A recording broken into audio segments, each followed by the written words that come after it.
Hello and welcome friends. This is Pankaj Kapadia again, and in this particular video we are going to learn about purely inductive circuit.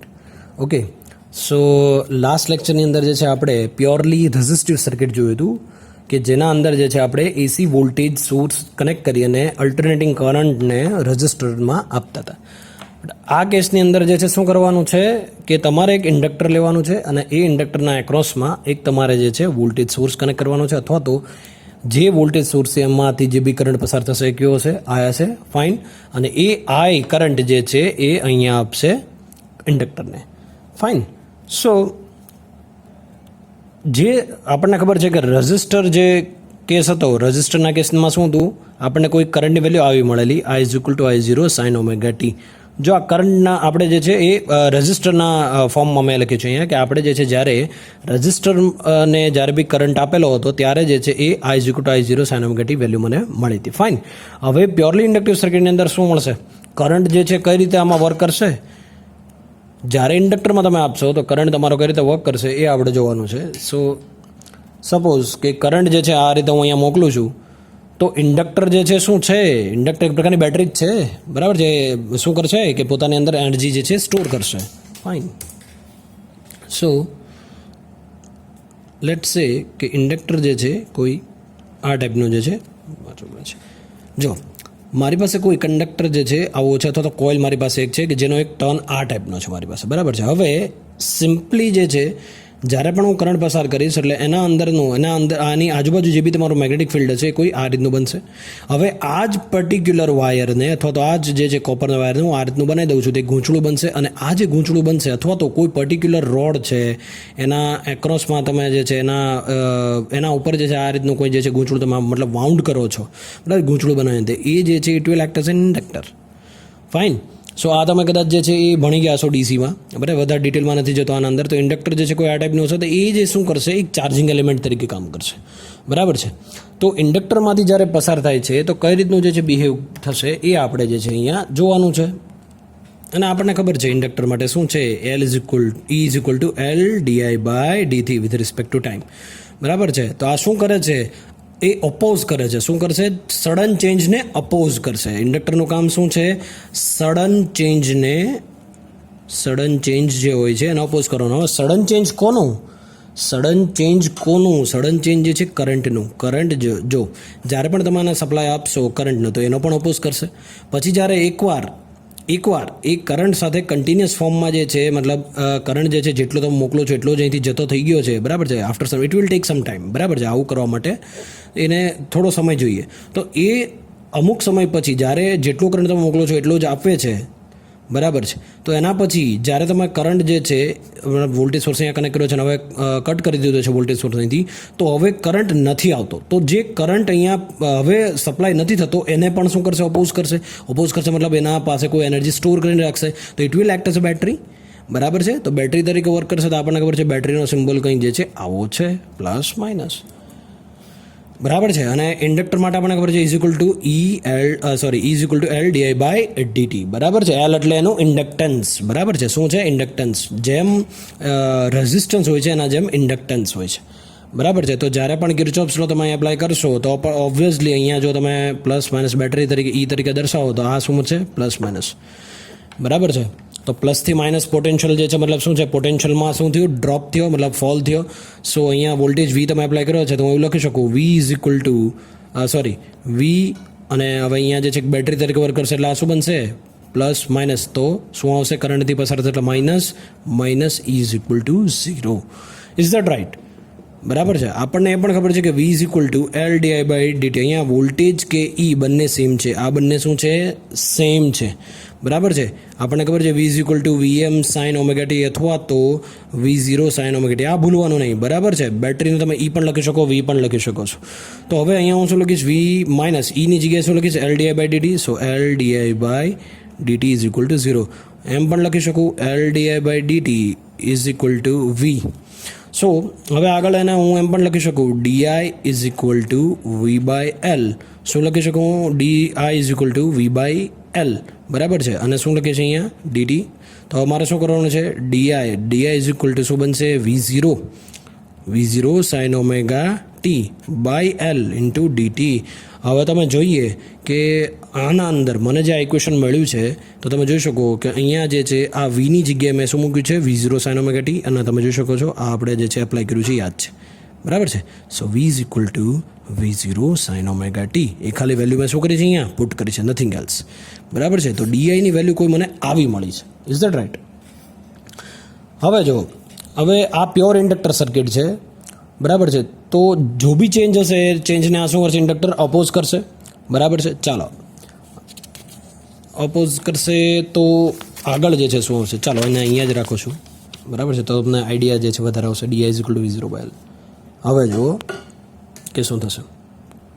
ચાલો current મેળવવા માટે આનું integration મારે કરવું પડશે. તો integration જે છે બંને સાઈડ જે છે આપણે ઇન્ટિગ્રેટ કરી દઈએ, સંકલન કરી દઈએ.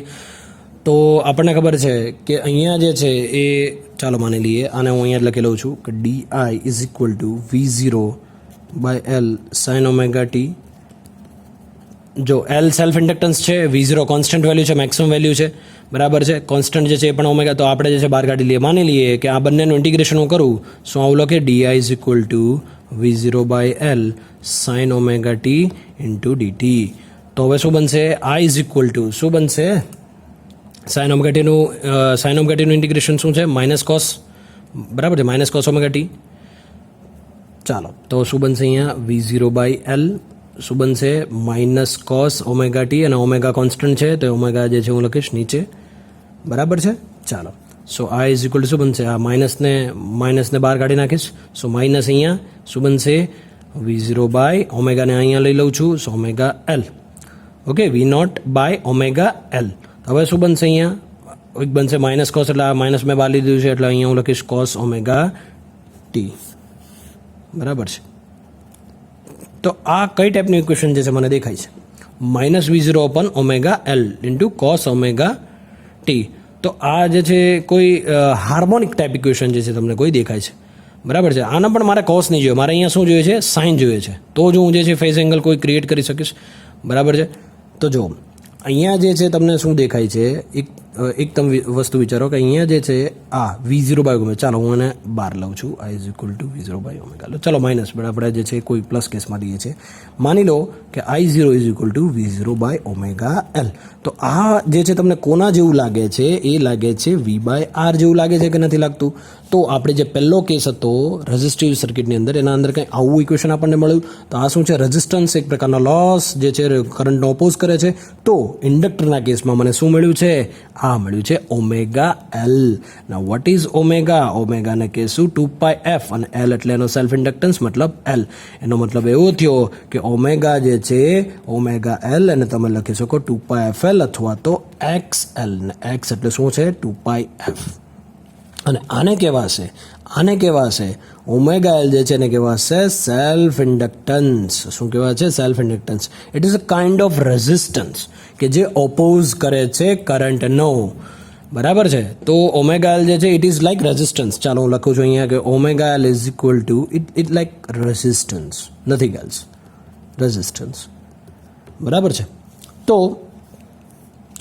આપણને ખબર છે I0 is equal to V0 by omega એલની જગ્યાએ હવે હું લખું છું XL, બરાબર છે. રેઝિસ્ટન્સનું ઇક્વિવેલન્ટ થશે, બરાબર છે, રેઝિસ્ટન્સનું ઇક્વિવેલન્ટ જ થશે. તો આ XL જે છે હું આપીશ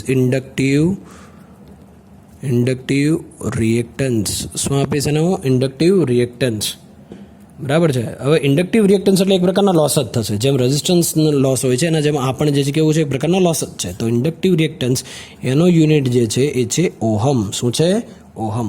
કોઈ પણ લોસ હોય એનો યુનિટ જે છે ઓલવેઝ ઓહમમાં હશે. સો ચાલો અહીંયા જે છે એ આ ઇક્વેશન જે છે ફરી પાછું હું અહીંયા લખું છું. ચાલો તો ઇક્વેશન જે છે હું ફરી પાછું અહીંયા લખું છું, આગળ જઈએ પછી, બરાબર છે. શું છે, I is equal to minus V0 omega L cos omega T. ચાલો આ ઇક્વેશન મારી પાસે અત્યારે હાલમાં છે, તો હું શું લખીશ આને, ચાલો જોઈએ, બરાબર છે. મારી પાસે જે છે મેં હમણાં જ કીધું તમને કે I is equal to V by R મુજબ આનું જે ઇક્વેશન બને છે એ ઇક્વેશન બને છે I0 is equal to V0 by XL, અથવા તો ઓમેગા એલ, બરાબર છે, આને તમે ઓમેગા એલ પણ કહી શકો. તો જો આની જગ્યાએ હું I0 મૂકું, ચાલો જોઈએ, I ઇઝ ઇક્વલ ટુ આની જગ્યાએ જો I0 મૂકું છું આ, so minus I0 cos omega T બને છે કે નથી બનતું, જોવો જોઈએ, બરાબર છે, બને છે. તો હવે જો, તો કોસ ઓમેગા ટીને હું સાઇન આવું લખી શકું, sine cos omega sine 90 minus omega T, બરાબર છે. તો 90 માઇનસ થીટા મતલબ એ શું થઈ જશે, તમારું કોસ જ થઈ જશે, બરાબર છે.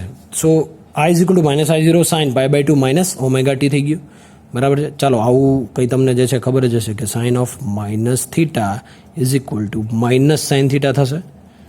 ઓકે, તો આ માઇનસ માઇનસ અહીંયા હું લગાડી દઉં તો sine of minus theta is equal to minus sine theta, તો અહીંયા શું બનશે, I is equal to I0 sine omega T minus π/2. ચાલો, કરંટ જે છે એ કોના ફંક્શનમાં આવી ગયો છે, અહીંયા કરંટ જે છે એ આવી ગયો છે સાઇનના ફંક્શનમાં. આપણે એને કોસમાંથી કયા ફંક્શનમાં લઈ આવ્યા છીએ, સાઇનના ફંક્શનમાં લઈ આવ્યા છીએ ભાઈઓ. તો હવે જે છે આનો ફેઝર ડાયાગ્રામ જે છે આપણે ડ્રો કરવો છે, તો કઈ રીતે કરશું, પહેલાં તો જ્યારે પણ આપ્યું તો હું એવું કહું કે પ્યોરલી ઇન્ડક્ટિવ સર્કિટની અંદર વોલ્ટેજ અને કરંટનું રિલેશન શું છે, તો કે ભાઈ વોલ્ટેજની વેલ્યુ મને એ તો ઓલરેડી આપેલી છે, V is equal to VM sine omega T અથવા તો V is equal to V0 sine omega T, એ તો આપેલી જ છે ફર્સ્ટ ઇક્વેશન. સેકન્ડ ઇક્વેશન જે કરંટનું મળ્યું છે, ઇક્વેશનનું કરંટનું શું મળ્યું છે, I0 sine omega T minus π/2. જ્યારે રેઝિસ્ટરના કેસમાં શું હતું ભાઈઓ, યાદ કરો, V is equal to V0 sine omega T અને I is equal to I0 sine omega T, આ બંને સેમ હતું. તો અહીંયા તમે જોઈ શકો કોઈ ઇન્ડક્ટરની અંદર શું ચેન્જ આવ્યો છે, માઇનસ π/2 નું, અને એઝ વી ઓલ નો π/2 એટલે શું થાય, 90 ડિગ્રી, બરાબર છે. અહીંયા શું છે, માઇનસ છે, એનો મતલબ માઇનસ 90 ડિગ્રી, એનો મતલબ એવો થયો કે વોલ્ટેજ કરતાં, ફરી સાંભળજો, માઇનસ π/2 આવ્યું, 90 ડિગ્રી છે, સો અહીંયા કોઈ પણ ડિફરન્સ નથી, અહીંયા છે, આને રેફરન્સ લીધું, તો વોલ્ટેજ કરતાં કરંટ તમારો 90 ડિગ્રી પાછળ રહી જાય છે. શું રહી જાય છે, પાછળ રહી જાય છે. પાછળ રહી જાય છે એનો મતલબ એવો થયો લેગ બિહાઇન્ડ. શું થાય, લેગ બિહાઇન્ડ અથવા તો લેગિંગ, બરાબર છે. મેં કદાચ એસી ફંડામેન્ટલ કન્સેપ્ટ જે મેં આગળનું ચેપ્ટર જે મેં લીધું છે એના અંદર જે મેં તમને સમજાવેલું છે લીડિંગ, લેગિંગ અને ઇનફેઝ ક્વોન્ટિટી કોને કહેવાય. તો પ્યોરલી રેઝિસ્ટિવ સર્કિટ હતી, એના અંદર આ બંને ક્વોન્ટિટી ઇનફેઝમાં હતી, આ હશે ઇનફેઝમાં નહીં હોય, કેમ કે અહીંયા જો તમે જોઈ શકો છો ફેઝ ડિફરન્સ કેટલો આવ્યો છે, માઇનસ π/2. તો હવે મારે શું કરવાનું છે, ફેઝર ડાયાગ્રામ જે છે મારે જોવાનો છે. તો ફેઝર ડાયાગ્રામ જે છે કઈ રીતે જોઈશ, ચાલો હવે જોઈ લઈએ એને પણ. સો વોલ્ટેજની વેલ્યુ લખું છું ફરી પાછી અહીંયા V0 સાઇન ઓમેગા ટી, કરંટની વેલ્યુ લખું છું I0 sine omega T minus π/2. તો આ જે છે ફેઝ ડિફરન્સ છે માઇનસ π/2. ચાલો જોઈએ હવે ફેઝર ડાયાગ્રામ ડ્રો કરવો છે, તો કઈ રીતનો કરશો. સૌથી પહેલાં એક્સ અને વાય હું લઈ લઉં છું, એક્સ અને વાય સૌથી પહેલાં હું લઈ લઉં, તો કઈ રીતનું લઈશ, ચાલો જોઈએ. એક્સ અને વાય જો લઈશ તો આ રીતનું કોઈ લઈશ, એક્સ આ વાય, બરાબર છે. આ કોઈ એક્સ અને વાય મેં જે છે એ લઈ લીધું છે. હવે ઓબ્વિયસ વાત છે, કોઈ ઓમેગા ટી એંગલથી કોઈ હું વી દર્શાવું છું, ઓમેગા ટી એંગલથી આ V0 દર્શાવું છું. સો માની લઈએ કે કોઈ ઓમેગા ટી એંગલથી આ મેં શું દર્શાવ્યું, V0 દર્શાવ્યું છે. ઇઝ ધેટ રાઈટ, બરાબર છે. તો હવે જે છે એ I0 ક્યાં આવશે જોવું જોઈએ. આ I0 કરંટ મારે દર્શાવવું હોય તો જો અહીંયા દર્શાવું તમને કે પ્યોરલી રેઝિસ્ટિવ સર્કિટની અંદર કેવું આપણે ડ્રો કર્યું હતું ભાઈઓ, યાદ છે, હા, V0 અહીંયા હતું કોઈ ઓમેગા ટી એંગલે, અને I0 ક્યાં હતું, ઇનફેઝમાં હતું. I0 ક્યાં હતું, ઇનફેઝમાં હતું. આવું ડ્રો કર્યું હતું ને. તો અહીંયા તો માઇનસ π/2 છે, માઇનસ π/2 છે ને, તો માઇનસ π/2 મતલબ શું, મેં શું કીધું, 90 ડિગ્રી પાછળ. તો આ વોલ્ટેજ કરતાં 90 ડિગ્રી કરંટ તમારો પાછળ રહી જાય છે. તો પાછળ મતલબ શું, અહીંયા જો આમ આગળ રહે તો એને લીડિંગ કહેવાય, આની પાછળ રહે એટલે લેગિંગ કહેવાય. તો આની પાછળ મારે 90 ડિગ્રી એક ગ્રાફ ડ્રો કરવો પડે. તો 90 ડિગ્રી એટલે એક્ઝેક્ટ આના કોઈ 90 ડિગ્રી એંગલે જો હું આ ડ્રો કરું, મેગ્નિટ્યુડ થોડુંક ઓછું રાખીશ, તો આ રીતનું કોઈ બનશે કે નહીં બને ભાઈઓ, બરાબર છે. સો અહીંયા જે છે આ મને શું મળશે, ટોટલ જે આ બને છે 90 ડિગ્રી બને છે, અને આ બને છે તમારો I0, બરાબર છે. શું બને છે, I0. ચાલો, બરાબર છે. તો અહીંયા જે છે આ તમારો શું બની ગયો છે, આ તમારો ફેઝર ડાયાગ્રામ બની ગયો. જો સિમ્પલેસ્ટ વેમાં, સિમ્પલ વેમાં તમારે દર્શાવવું હોય, મેં તમને પહેલાં કીધું કે વોલ્ટેજ જે છે એને ડ્રો કરી નાખવાનો રેફરન્સ તરીકે, તો વોલ્ટેજને રેફરન્સ તરીકે મેં ડ્રો કરી નાખ્યો. હવે કરંટ જે છે 90 ડિગ્રી પાછળ રહી ગયો છે, તો 90 ડિગ્રી પાછળ મતલબ અહીંયા તો નહીં આવે ને, આ તો લીડિંગ થઈ ગયું, પાછળ મતલબ આ રીતે. તો પાછળ એટલે કરંટ જે છે તમારો ક્યાં રહી ગયો, 90 ડિગ્રી પાછળ, મતલબ આ રીતે. આને કહેવાશે 90 ડિગ્રી પાછળ રહી ગયો તમારો કરંટ. તો આ સિમ્પલ તમારું થઈ ગયું કોનું, પ્યોરલી ઇન્ડક્ટિવ સર્કિટ માટેનું phasor diagram. Purely inductive circuit જેવું દુનિયામાં કશું હોતું જ નથી ભાઈઓ, એ ખાસ ધ્યાનમાં રાખવાનું, બરાબર છે. આ આઈડિયલ કન્ડિશન છે, બટ એના અંદર કોઈનું કોઈ રેઝિસ્ટન્સ હોવાનું છે, બરાબર છે. કદાચ કેપેસિટર કનેક્ટ કર્યું છે તો સિસ્ટમની અંદર કેપેસિટન્સ હોવાનું છે, બધું જ બરાબર છે. તો આના અંદર ખાલી આપણે પ્યોરલી ઇન્ડક્ટન્સ જે છે, મતલબ પ્યોરલી ઇન્ડક્ટર જે છે એ કન્સિડર કર્યું છે. રેઝિસ્ટન્સની ઇફેક્ટ નથી આના અંદર કેપેસિટરની ઇફેક્ટ, એટલા માટે જે છે આવો ડાયાગ્રામ બને છે. બાકી જો એના અંદર કોઈ બીજી ઇફેક્ટ હોત, લોસ હોત કે એવું કંઈ, તો એ એંગલ કોઈ અહીંયા આવે, સમજો છો તમે, 90 ડિગ્રી ના આવે કોઈ. હા, પાછળ રહે ખરા, પણ 90 ડિગ્રી એક્ઝેક્ટ ના રહે, કોઈ એંગલ બને 60 હોઈ શકે, 50 હોય, ડિપેન્ડ કે આપણી પાસે કેવી એપ્લિકેશન છે, કેવું એપ્લાયન્સીસ આપણે યુઝ કરીએ છીએ, કેવી વસ્તુ આપણે જે છે યુઝ કરીએ છીએ. Is it right? તો આ તમારો શું થઈ ગયો, ફેઝર ડાયાગ્રામ થઈ ગયો. ચાલો હવે જોઈએ તમારો વેવ ડાયાગ્રામ. વેવ ડાયાગ્રામ જે છે જોઈ લઈએ. વેવ ડાયાગ્રામ એકદમ ઇઝી વેમાં જે છે આપણે ડ્રો કરીએ. સૌથી પહેલાં વેવ ડાયાગ્રામના અંદર વોલ્ટેજ અને કરંટ મારે દર્શાવવાનો છે. સૌથી પહેલાં વોલ્ટેજ અને કરંટ હું દર્શાવીશ. ચાલો ભાઈઓ, ચાલો કઈ રીતે દર્શાવીશ? Theta is equal to omega T. Okay, ચાલો સૌથી પહેલાં જે છે રેફરન્સ તરીકે વોલ્ટેજને ડ્રો કરી જ લેવાનો છે. સાઇન વેવ આ કરી લીધો. હા, V is equal to V0 sine omega T. ચાલો ભાઈઓ, હવે શું દર્શાવવાનું છે? વોલ્ટેજ દર્શાવી દીધો, કરંટ દર્શાવો એક્સ વાય પર. ક્યાં આવશે? યાદ કરો ઇક્વેશન ઇન્ડક્ટર માટેનું. V is equal to Vm અથવા તો V0 sine omega T. I is equal to I0 sine omega T minus pi by 2 આવ્યું છે. માઇનસ પાઈ બાય 2 એનો મતલબ 90 ડિગ્રી પાછળ રહી ગયો છે. તો અહીંયા વિચારો જોઈએ, કરંટ ક્યાં આવવો જોઈએ? કરંટ ક્યાં આવવો જોઈએ? વિચારો ભાઈઓ. આ તમારું પાઈ છે, આ 2 પાઈ છે, 0 આ ટોટલ ફૂલ સાયકલ થઈ ગઈ. અહીંયા તમે દર્શાવો તો માની લઈએ કે અહીંયા હું ડોટ દર્શાવું છું. અહીંયા પણ હું દર્શાવીશ આ 90 ડિગ્રી. બરાબર, ચાલો તો આ શું બનશે તમારું? 90 ડિગ્રી બને કે ના બને? વિચારો જોઈએ. 180, 270 અને 360 પર એક સાયકલ પૂરી થઈ ગઈ તમારી. તો હવે ઇન્ડક્ટર માટે કરંટ ક્યાં આવશે? તો કે ભાઈ 90 ડિગ્રી પાછળ રહી ગયો છે. 90 ડિગ્રી ક્યાં છે? Are you? અહીંયા છે સર, અહીંયા દેખાઈ ગયું. ચાલો તો 90 ડિગ્રી પાછળ, મેગ્નિટ્યુડ થોડીક ઓછી લઈશ, તો મેગ્નિટ્યુડ થોડું ઓછું લઈ 90 ડિગ્રી જો પાછળ હશે તો ગ્રાફ મારો કોઈ આવો બનશે. આવો બનશે કે નહીં બને ભાઈઓ? બરાબર છે. તો અહીંયા જે ગુલાબી પેનથી મેં ડ્રો કર્યું છે એને કહેવાશે I is equal to I0 sine omega T minus pi by 2. શું આવશે? Minus pi by 2. આને કદાચ તમે જે છે લંબાવી પણ શકો છો, લાઈક ધીસ. બરાબર છે, આને આમ લંબાવવું હોય તો. બરાબર છે. તો તમે અહીંયા જોઈ શકો છો કે વોલ્ટેજ કરતાં કરંટ 90 ડિગ્રી પાછળ રહી ગયો છે. બરાબર છે, કેવો રહી ગયો છે? પાછળ રહી ગયો છે. એનો મતલબ એવો થયો કે in purely inductive circuit your current is lag behind the voltage, applied voltage. Okay, lag behind the applied voltage by pi by 2 or 90 degree. બરાબર છે. એ લેગ બિહાઇન્ડ કરી દીધું એટલે અહીંયા માઇનસ લખવાની જરૂર નથી. બરાબર, લખો તો એ વાંધો નથી, બટ લેગ બિહાઇન્ડ કરી દીધું એટલે ચાલે. Okay, so this is your wave diagram. ચાલો હવે બીજું શું બાકી છે ભાઈઓ? હવે બાકી છે આપણું પાવર. ચાલો તો પાવર કઈ રીતે મળતો હતો વિચારો જોઈએ, વિચારો. ચાલો તો પાવર જે છે એનું ઇક્વેશન આપણે લઈ લઈએ. ઓકે, ચાલો. So power equation of purely inductive circuit. Fine. ચાલો અહીંયા ધ્યાન આપજો. હવે તો ઇન્સ્ટન્ટેનિયસ પાવર સૌથી પહેલાં આપણને ખબર છે, પહેલાં લેક્ચરમાં મેં સમજાવેલું પાવર શું થાય? V ઇન્ટુ આઈ. સો આપણી પાસે અહીંયા વોલ્ટેજ જે છે આના માટે શું મળેલું છે? વોલ્ટેજ મળ્યો છે V0 સાઇન ઓમેગા ટી. એ તો હતો જ. આ આપણને શું મળ્યો છે? તો કે ભાઈ I0 sine omega T minus pi by 2 મળેલો છે કે નથી મળ્યો ભાઈઓ? તો આ મેં અહીંયા જે છે સિમ્પલ શું આપી દીધું? પાવરનું ઇક્વેશન આપી દીધું. Now power P is equal to શું થશે? વિચારો જો અહીંયા. તો અહીંયા બનશે તમારું V0. માની લઈએ, ચાલો આને જે છે હું લખી દઉં છું કે sine omega T minus pi by 2 છે. તો સાઇનનું જે છે આપણે શું કરવાનું છે? V0 અને શું મળશે આપણે જો અહીંથી આઈએમ લઈ લો તો I0 લઈ લો અહીંયા. સો V0 શું મળશે I0, પછી શું લે છે અહીંયા સાઇન ઓમેગા ટી ઇન્ટુ શું વધ્યું છે અહીંયા સાઇન ઓમેગા ટી -π/2. તો જો જોઈએ હવે અહીંયા શું બનશે. So power P is equal to V0 I0 sine omega T.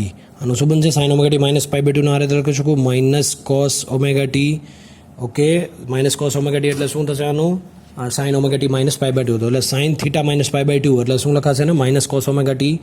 Okay, તો પાવર પીનું ઇક્વેશન શું આવશે V0 I0 માઇનસને આગળ લઈ લો ચાલો V0 I0 sine omega T into શું આવશે કોસ ઓમેગા ટી. બરાબર છે. ચાલો હવે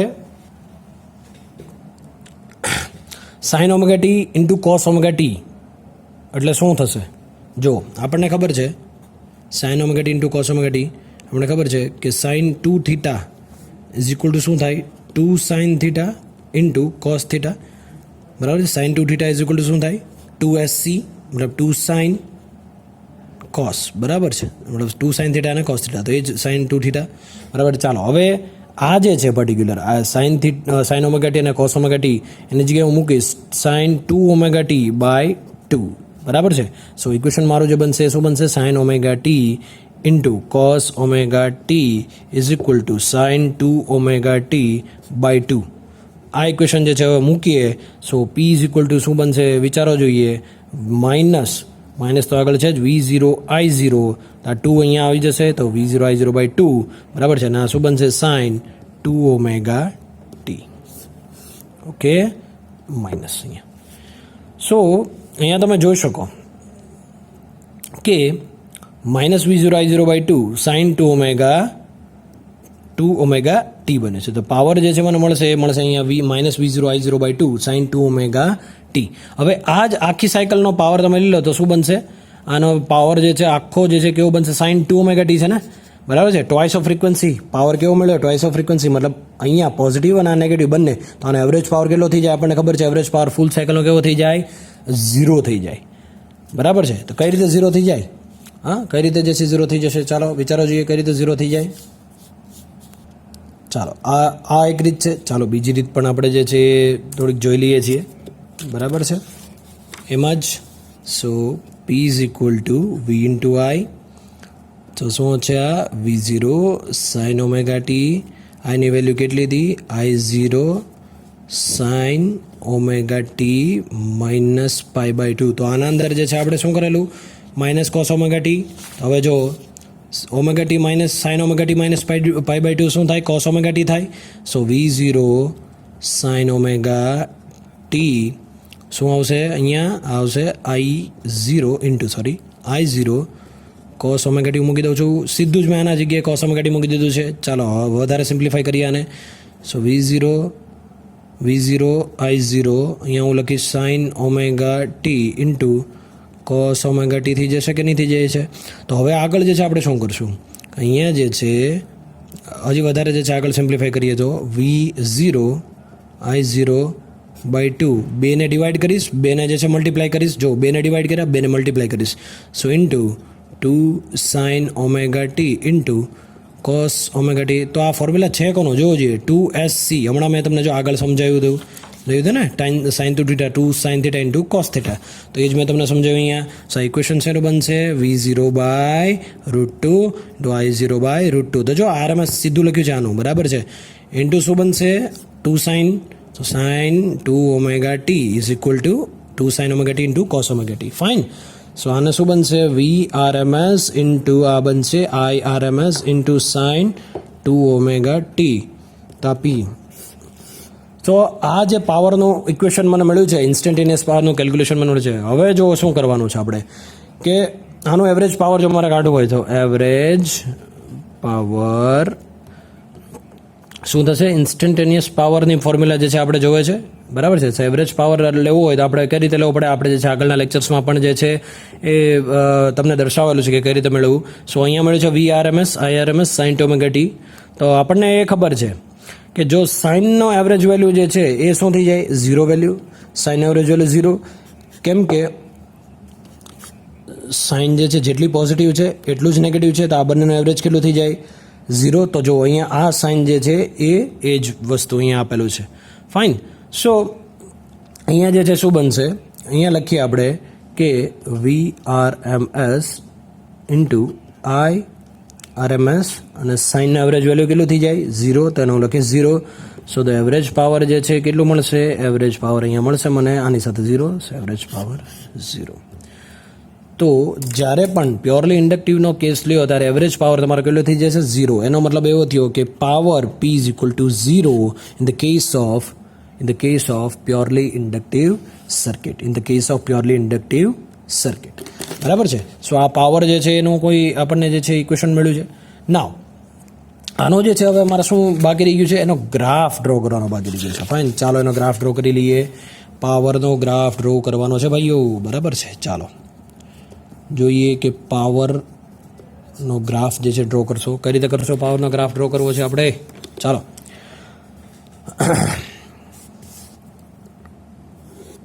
થોડુંક વ્યવસ્થિત ડ્રો કરીએ તો વધારે મજા આવશે. બરાબર છે. ચાલો વોલ્ટેજ વીને દર્શાવવો જોઈએ. વોલ્ટેજ વીને હું દર્શાવી દઉં છું ભાઈઓ. વોલ્ટેજ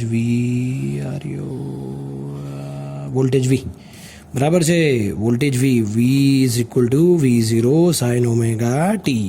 ચાલો હવે દર્શાવવાનું છે કરંટને. કરંટ ક્યાં દર્શાવો છો? બોલો જોઈએ. આ કેસની અંદર કરંટ ક્યાં હતો? 90 ડિગ્રી કેવો રહી જતો હતો? પાછળ લઈ જતો હતો કે નહીં ભાઈઓ? ચાલો તો જલ્દી જે છે જલ્દી ફટાફટ આપણે ડ્રો કરી લઈએ 90 ડિગ્રી પર. 90 ડિગ્રી આ રીતે ડ્રો કરો થોડુંક વધારે જે છે તમને આઈડિયા આવે. બરાબર છે. સારી રીતે ડ્રો કરી શકો છો. ચાલો 90 ડિગ્રી પાછળ ક્યાં આવશે? અહીંયા આવશે. મેગ્નિટ્યુડ થોડુંક જે છે ઓછું કરી દઉં છું. બરાબર છે ભાઈઓ. ચાલો હા, તો આ બની ગયું. શું બનશે? This is your current wave અને આ તમારો જે છે વોલ્ટેજનો વેવ છે.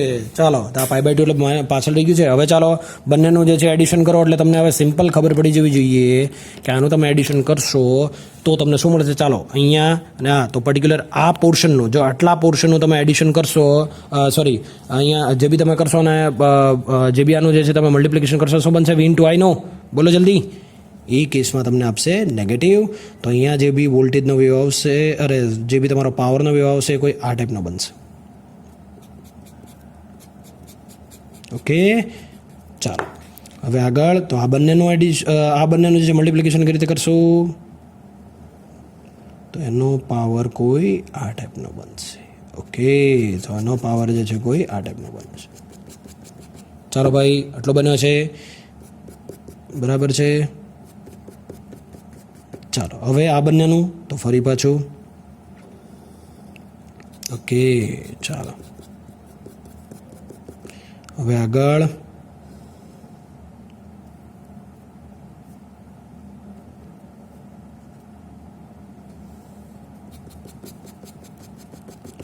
સો આ છે પોઝિટિવ, આ છે પોઝિટિવ, આ છે નેગેટિવ, આ છે નેગેટિવ. એનો મતલબ એવો થયો કે પોઝિટિવ હાફ જેટલો એરિયા છે ને એટલો જ નેગેટિવનો હાફનો એરિયા છે. તો આ દર્શાવે છે કે એવરેજ પાવર કેવો છે એનો? 0 છે. તમે જોઈ છો. બરાબર છે. આની તમે એવરેજ વેલ્યુ જો તો 0 થઈ જશે. તો એનો મતલબ પાવર પણ આપણને કેવો મળ્યો છે? મેથેમેટિકલી 0. ગ્રાફિકલી પણ કેવો મળી ગયો છે? 0 મળી ગયો છે. હવે જો એક ટર્મ છે અહીંયા શું મેં લીધું હતું? I is equal two V/XL. યાદ છે ને ભાઈઓ? સો આ હંમેશા યાદ રાખવાનું. V/ωL અથવા તો XL બંને સેમ છે. ωL is equal two XL અને ઓમેગા અથવા તો X એનો મતલબ થાય 2πf ઇન્ટુ L. એનો મતલબ એવો થઈ ગયો XL is equal two 2πfL અથવા તો ωL is equal two 2πfL. અને આને કહેવાશે ઇન્ડક્ટિવ રિએક્ટન્સ. શું કહેવાય? Inductive reactance. It is a kind of resistance. Inductive reactance. Okay, so આટલું વસ્તુ યાદ રાખવાની છે તમારે. Inductive reactance. બરાબર છે. ઓકે.